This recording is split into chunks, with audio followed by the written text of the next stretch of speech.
News that broke just this morning, multiple reports out there that the Chiefs and the Titans are finalizing a trade that would send receiver DeAndre Hopkins, who was kept out of the second half of the loss in Buffalo, even though he was healthy, although they tried to make it sound like there was a reason for it afterward. Baloney. That was, hey, we stink this year. Let's start flipping assets for the future. DeAndre Hopkins being traded to the Chiefs, reportedly a fifth rounder that can become a fourth rounder if certain numbers, performance, achievements are met. So DeAndre Hopkins filling a huge need with the Chiefs, who had seemingly refused to trade for a receiver. They've now reached the point where they got no tricks left in the bag in-house. They got to do something, and they're doing it.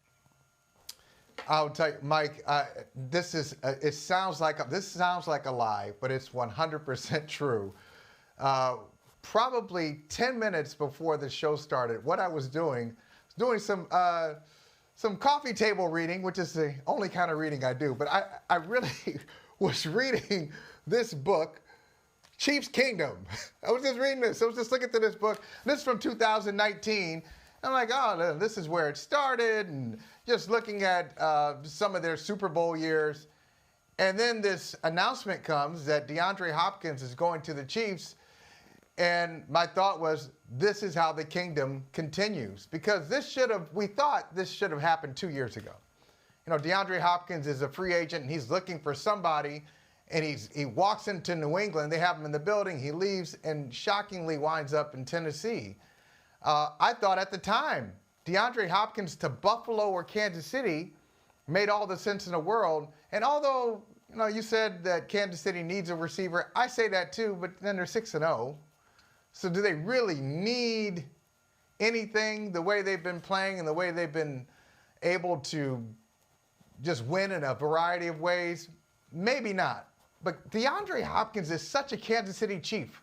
He is such a 2024 Kansas City Chief in that, hey, maybe he's not the fastest guy, maybe he's not as great as he used to be, but in a tough situation, he knows how to get open. He knows he's a craftsman out there. He's a technician at the wide receiver spot. I guess he has to be because he's never been a burner. He just seems to fit like seamlessly into what Andy Reid wants to do with that offense. I think this is a great pickup. And 2 years later, Mike, they get him for a lower price than it would have cost them in 2022. It's a great signing. And he knows a thing or two about Kansas City. He was part of that Texans team in 2019, technically January 12, 2020, who went into Arrowhead Stadium and led 24-0 before the wheels came off. He had 9 catches for 118 yards that day. No scores, but he was a big part of the team that built that lead before they lost 51-31. I mean, think about that. Outscored 51-7, and he was there to witness it now.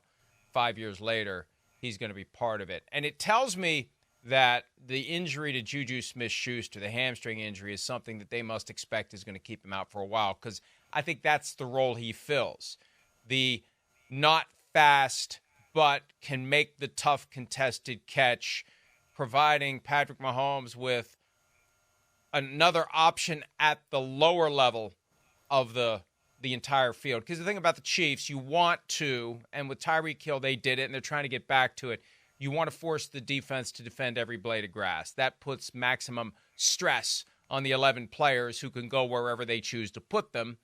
So if you've got Xavier Worthy, who's stretching the field, because obviously with Rashee Rice out and Hollywood Brown out, you still have Xavier Worthy to get it done, and maybe Sky Moore, maybe Mecole Hardman. But now underneath, along with Travis Kelce, you've got DeAndre Hopkins to fill the void left by this JuJu Smith-Schuster, hamstring injury.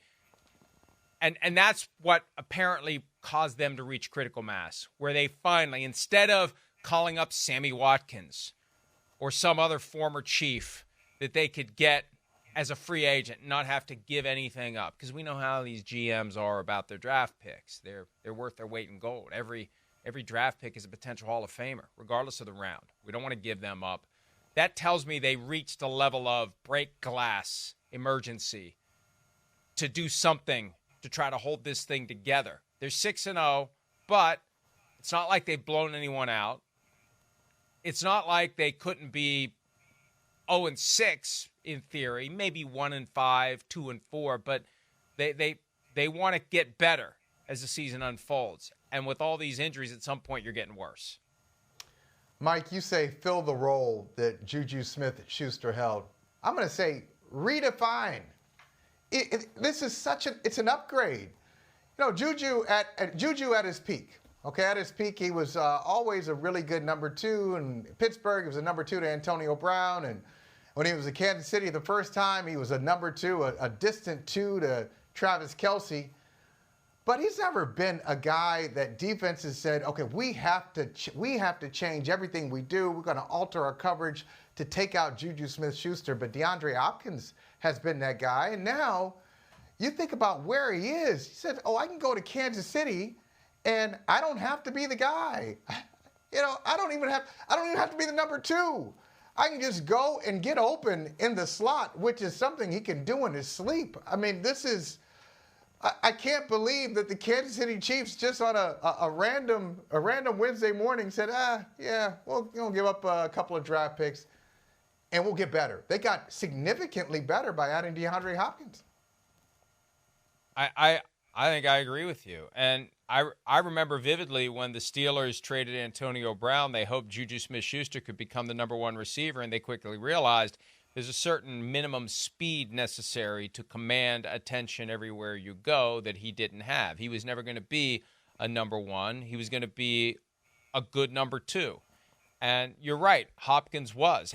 He's the guy that showed up in Houston when Andre Johnson was getting toward the end of his career, and then Hopkins eventually became the standard bearer for the Texans until it ran its course there with the Cardinals and then with the Tennessee Titans and now with the Kansas City Chiefs. And it is an upgrade. Maybe that's why they did it. It is an upgrade. And this is the kind of move. Strategic, surgical. You make that move when you're trying to polish off a potential Super Bowl champion. And this is the third guy in 8 days that we've seen go from non-contender to contender. It worked in Buffalo so far. It hasn't worked in New York so far. It's probably going to work for the Chiefs because everything works for the Chiefs because Patrick Mahomes is the quarterback. They've got a defense that isn't quite 85 Bears, but it's pretty damn good, and they have Patrick Mahomes. And you put other great pieces around, you end up positioning yourself to make the history that we know they're obsessed. They don't talk about it, but they're obsessed with making first team ever to win 3 in a row. Yeah. You talk about Patrick Mahomes, and you look at the numbers, and everybody, we all know, any football fan looks at Patrick Mahomes, and touchdowns and interceptions don't look great, but we all know that it's just a matter of time. And even if it doesn't, even if in the unlikely scenario he finishes the season with more interceptions than touchdowns, going into the playoffs, no one is going to say, well, the Chiefs don't have a chance because their quarterback is gonna make turnovers at critical times. No. Eventually, Patrick Mahomes is going to just do what Patrick Mahomes has done in the playoffs, and they're going to be a real problem. I still look at it. After all the good stuff I see, and I know we'll talk about it with power rankings later, no matter what, Baltimore doing wonderful things, and Detroit with a great offense, I still look at them, and they are the ones who you got to look up at them, and they scare me the most. If I'm a fan, if I'm just a neutral fan, saying, who am I afraid of? What team, what offense am I afraid of? It's still Kansas City, even though their offensive numbers are not impressive. Hi, it's Mike Florio. Thanks for watching PFT on YouTube. Hit subscribe for the latest news and analysis from Pro Football Talk.